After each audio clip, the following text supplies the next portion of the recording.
Hey, thanks for watching Four Color Commentary. I'm Mark Allen, and I'm here with another retrospective. Now, what I'm going to do, I was planning to go right into after the Marvel 2-in-1 Annual 7 video yesterday, I was planning to go right into the John Byrne Iron Fist material. I'm going to do that, but I finally went back to Heroes and Wizards in Web City, and I got issue number 1 that I meant to get the time before, of Marvel Knights Spider-Man from 2004. This is a great book. This is a great series. And all I could remember about this series, because it's been over 20 years, mind you, all I could remember about this series was that I bought it right off the rack. I enjoyed it. It was always a great read. And then I was perplexed and disappointed that I had gotten rid of it.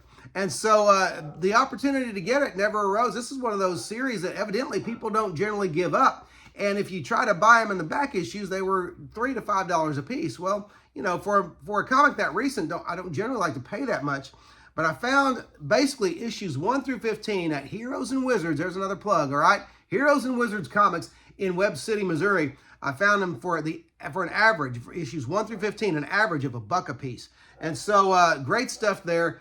And what I'm going to do is I'm going to do something that might be ill-advised on my part, but I'm going to try doing 2 retrospectives at once. This video will be Marvel Knights Spider-Man issue number 1, and then the next will be Marvel Premiere, I think issue 25, where John Byrne begins on Iron Fist, and then we'll go into Iron Fist from there. Not guaranteeing that it'll be in order the whole time. You know, Spider-Man, Iron Fist, Spider-Man, Iron Fist. It might be Spider-Man, Iron Fist, Spider-Man, Spider-Man, Iron Fist, Iron Fist, Iron Fist. But I'm going to do two at once, okay? Back and forth, and so we'll see how that works out. But hey, it's all good comics reading, so who cares? But I want to start with this issue number 1. I really, like I said, I knew that I liked this series, but I forgot how good it was. You have Mark Miller, or Millar, however you like to pronounce it, writing. You have Terry and Rachel Dodson on the art chores. Terry Dodson penciling, Rachel Dodson inking. When I'm excited, I speak quickly. I need to slow that down. Anyway, you got this great, wraparound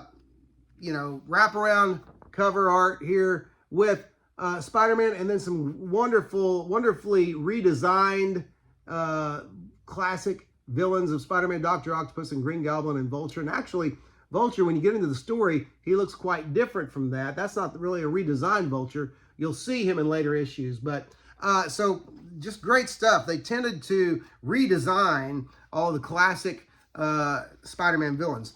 Well, what happens is on the second page of this book, at the outset, it opens with a bang. You have a picture of Spider-Man lying in an alleyway, beaten, a little disheveled, frayed at the edges, if you will. And then you come to find out, well, he's lying there resting, if you will, for a few seconds, because he's involved in a conflagration with the newly designed Green Goblin.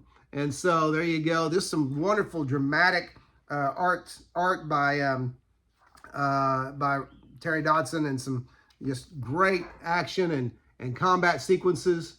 And what you have here is, in part, you have the old classic Spider-Man back. First of all, this series seems to be untouched. I'm 5 issues in. No need to go to another Spider-Man title to find out what's going on. No continuation in another book. It's all self-contained, and that's fantastic.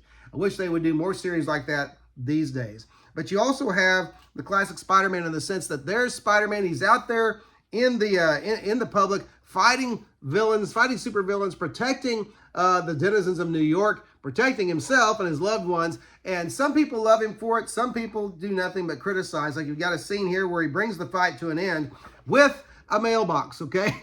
he gets some help from the postal system to put down the Green Goblin. Some people are like, oh, good, he's put down the Green Goblin. One guy's like, you didn't have to give the guy brain damage to beat him, did you? Okay? And so, so just really interesting, dynamic, and fun, kind of a throwback, but at the same time, very fresh and very interesting. But spoilers ahead, just so you know from this point. Spoilers ahead. So if you're planning on getting this series, just be aware. It comes with the highest recommendation, a fun Spider-Man series. But in this series, you do find out, of course, Spider-Man and Mary Jane are still married. This was one that kind of I'd forgotten about if I knew it. But May Parker, she knows Peter's secret. She knows he's Spider-Man. And of course, the fear that would put that people knowing his secret identity would put them in danger. Well, that comes true in this issue, and I'm gonna say right up front, it comes back to bite Peter that that May knows his secret, and that someone else out there knows his secret.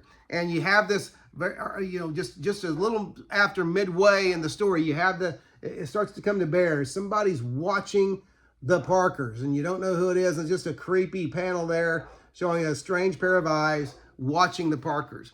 And then Parker gets you find out also, oh, by the way, Peter is, I don't know if he's a substitute teacher or just a regular high school teacher, but he's in the classroom. He's begun his teaching career. I don't remember if this was a new thing. I don't think it was, but it's just kind of neat to see Parker in that setting, teaching teenagers, teaching in the American high school. But then he gets a call. He gets a call from the cemetery that his Uncle Ben's tombstone has been vandalized, destroyed. No other tombstone in the area, just Ben's, which makes it very obvious that this was specific. There's a targeting of the Parker family here.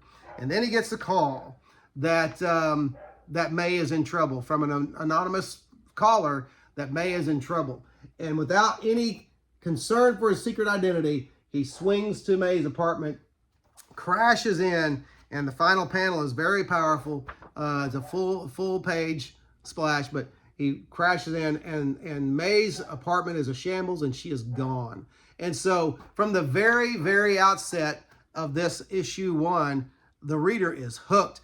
And, or at least at least if the reader is not completely and terribly jaded at that point. But this is over a 20-year-old comic series, and it's worth going back and taking another look at.